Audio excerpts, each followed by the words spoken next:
श्री शिवाय नमस्तुभ्यम। दोस्तों, आज मैं बृहस्पतिवार व्रत कथा की संपूर्ण जानकारी आप लोगों के साथ शेयर करने जा रही हूँ। उम्मीद है वीडियो आपको अच्छी लगेगी। गुरुवार को भगवान बृहस्पति की पूजा का विधान है।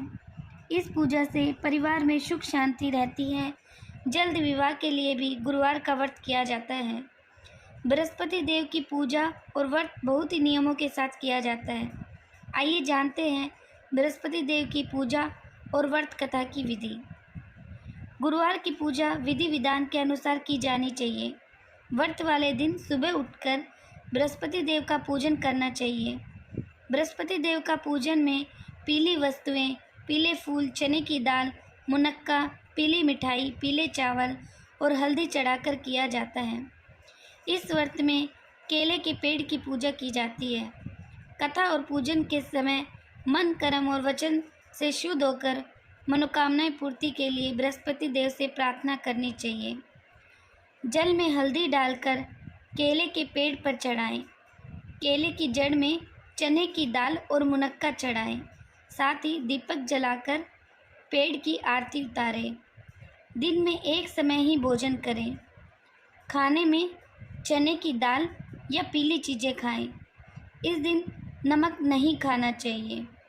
पीले वस्त्र पहने, पीले फलों का इस्तेमाल करें। पूजन के बाद भगवान बृहस्पति देव भगवान की कथा सुननी चाहिए। बृहस्पति देव भगवान की कथा प्रारंभ। बोलिए बृहस्पति देव भगवान की जय। प्राचीन काल की बात है।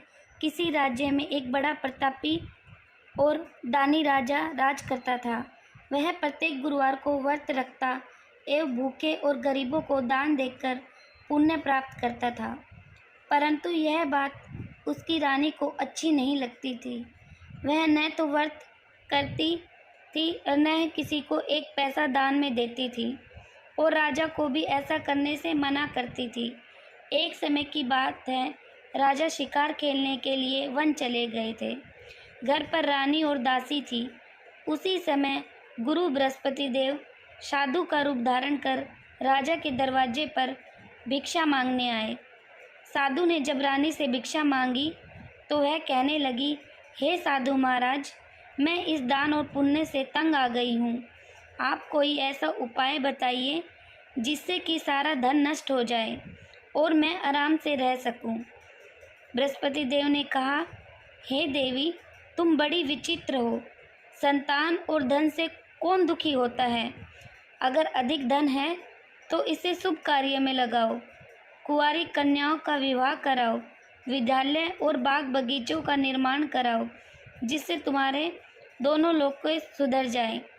परंतु साधु की इन बातों से रानी को खुशी नहीं हुई।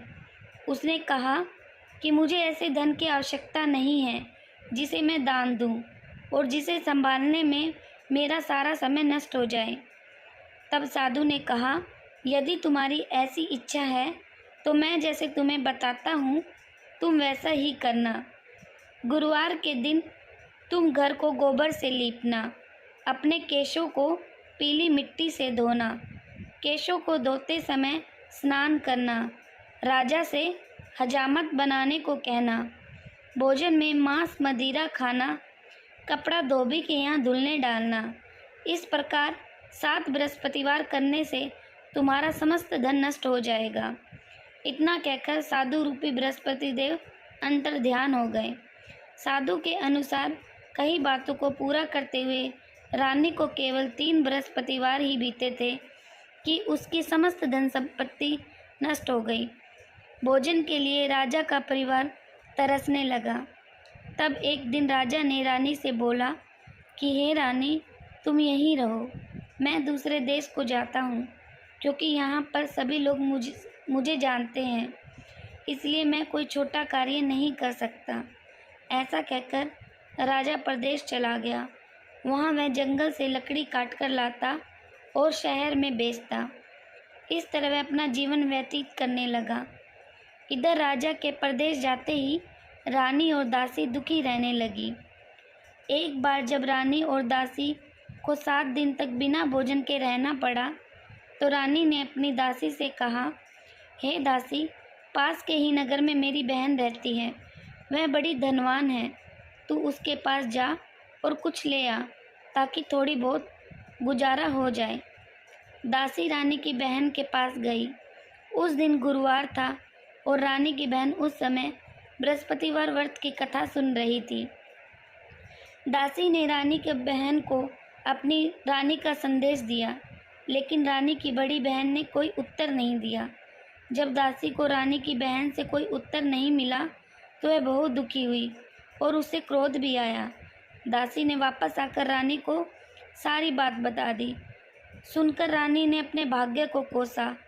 उधर रानी की बहन ने सोचा कि मेरी बहन की दासी आई थी, परंतु मैं उससे नहीं बोली, इससे वह बहुत दुखी हुई होगी। कथा सुनकर और पूजन समाप्त करने के वह अपनी बहन के घर आई और कहने लगी, हे बहन, मैं बृहस्पतिवार का व्रत कर रही थी। तुम्हारी दासी मेरे घर आई थी, परंतु जब तक कथा होती है तब तक न तो उठते हैं और न ही बोलते हैं, इसलिए मैं नहीं बोली। कहो दासी, क्यों गई थी? रानी बोली, बहन, तुमसे क्या छुपाऊं, हमारे घर में खाने तक अनाज नहीं है। ऐसा कहते कहते रानी की आंखें भर आई। उसने दासी समेत पिछले 7 दिनों से भूखे रहने तक की बात अपनी बहन को विस्तार पूर्वक सुना दी। रानी की बहन बोली, देखो बहन, भगवान बृहस्पति देव सबकी मनोकामनाओं को पूर्ण करता है। देखो, शायद तुम्हारे घर में अनाज रखा हो। पहले तो रानी को विश्वास नहीं हुआ, पर बहन के आग्रह करने पर उसने अपने दासी को अंदर भेजा तो उसमें सचमुच अनाज का भरा एक घड़ा मिल गया। यह देखकर दासी को बड़ी हैरानी हुई। दासी रानी से कहने लगी, हे रानी, जब हमको भोजन नहीं मिलता तो हम व्रत तो करते हैं, इसलिए क्यों ना इससे व्रत कथा की विधि पूछ ली जाए, ताकि हम भी व्रत रख सके। तब रानी ने अपनी बहन से बृहस्पतिवार व्रत के बारे में पूछा। उसकी बहन ने बताया, बृहस्पतिवार के व्रत में चने की दाल और मुनक्का से विष्णु भगवान का केले की जड़ की पूजन करनी चाहिए तथा दीपक जलाएं। व्रत कथा सुने और पीला भोजन ही करें, इससे बृहस्पति देव भगवान प्रसन्न होते हैं। व्रत और पूजन विधि बताकर रानी की बहन अपने घर लौट आ गई। 7 दिन बाद जब गुरुवार आया तो रानी और दासी ने व्रत रखा। गुड़साल में जाकर चना और गुड़ लेकर आई, फिर उससे केले की जड़ तथा विष्णु भगवान का पूजन किया। अब पीला भोजन कहाँ से आए, इस बात को लेकर दोनों बहुत दुखी थी, क्योंकि उन्होंने व्रत रखा था, इसलिए बृहस्पति देव उनसे प्रसन्न थे। इसलिए वे एक साधारण व्यक्ति का रूप धारण कर 2 थालों में सुंदर पीला भोजन दासी को दे गए। भोजन पाकर दासी बहुत प्रसन्न हुई और फिर रानी के साथ मिलकर भोजन ग्रहण किया। उसके बाद वे सभी गुरुवार को व्रत और पूजन करने लगी। बृहस्पति भगवान की कृपा से उनके पास फिर से धन संपत्ति आ गई, परंतु रानी फिर से पहले की तरह आलस्य में रहने लगी। तब दासी बोली, देखो रानी, तुम पहले भी इस प्रकार आलस्य करती थी।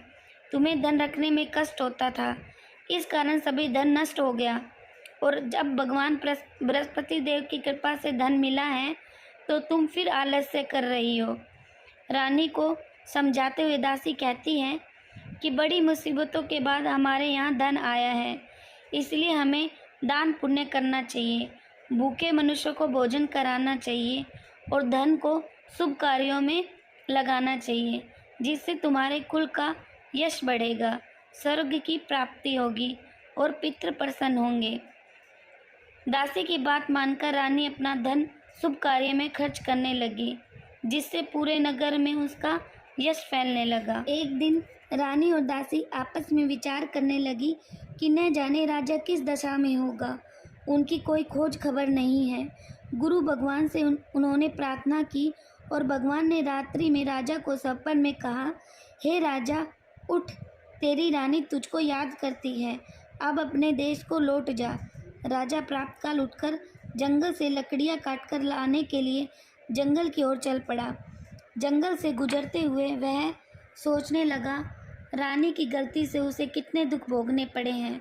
राजपाट छोड़कर उसे जंगल में आकर रहना पड़ा।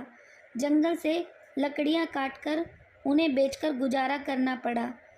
उसी समय उस जंगल में बृहस्पति देव एक साधु का रूप धारण कर आए और राजा के पास आकर बोला, हे लकड़हारे, तुम इस सुनसान जंगल में किस चिंता में बैठे हो, मुझे बतलाओ।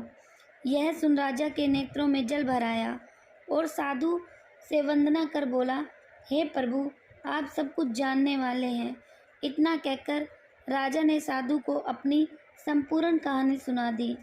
महात्मा दयालु होते हैं। वे राजा से बोले, हे राजा, तुम्हारी पत्नी ने बृहस्पति देव के प्रति अपराध किया था, जिसके कारण तुम्हारी यह दशा हुई। अब तुम किसी प्रकार की चिंता मत करो, भगवान तुम्हें पहले से अधिक धन देंगे। देखो, तुम्हारी पत्नी ने बृहस्पतिवार का व्रत प्रारंभ कर दिया है। अब तुम भी बृहस्पतिवार का व्रत करके चने की दाल व गुड़ जल के लोटे में डालकर केले का पूजन करो, फिर कथा कहो या सुनो। भगवान तुम्हारी सब मनोकामनाओं को पूर्ण करेंगे। साधु को प्रसन्न देखकर राजा बोले, हे प्रभु, मुझे लकड़ी बेचकर इतना पैसा भी नहीं बचता जिसे मैं भोजन करने के उपरांत कुछ बचा सकूं। मैंने रात्रि में अपनी रानी को व्याकुल देखा है। मेरे पास कोई साधन भी नहीं जिससे मैं समाचार जान सकूं। फिर मैं बृहस्पति देव की क्या कहानी कहूँ, मुझको तो कुछ भी मालूम नहीं। साधु ने कहा, हे राजा, तुम किसी बात की चिंता मत करो। बृहस्पतिवार के दिन तुम रोजाना की तरह लकड़ियाँ लेकर शहर में जाओ। तुम्हें रोज से दुगना धन प्राप्त होगा, जिससे तुम भली भांति भोजन कर लोगे तथा बृहस्पति देव की पूजा का सामान भी आ जाएगा। बोलिए प्रेम से बृहस्पति देव महाराज जी की जय। दोस्तों, आशा करती हूँ आपको ये बृहस्पति देव व्रत कथा पसंद आई होगी। इसी तरह की धार्मिक कथाएं और कहानी सुनने के लिए वीडियो को लाइक, शेयर एंड चैनल को सब्सक्राइब जरूर करें।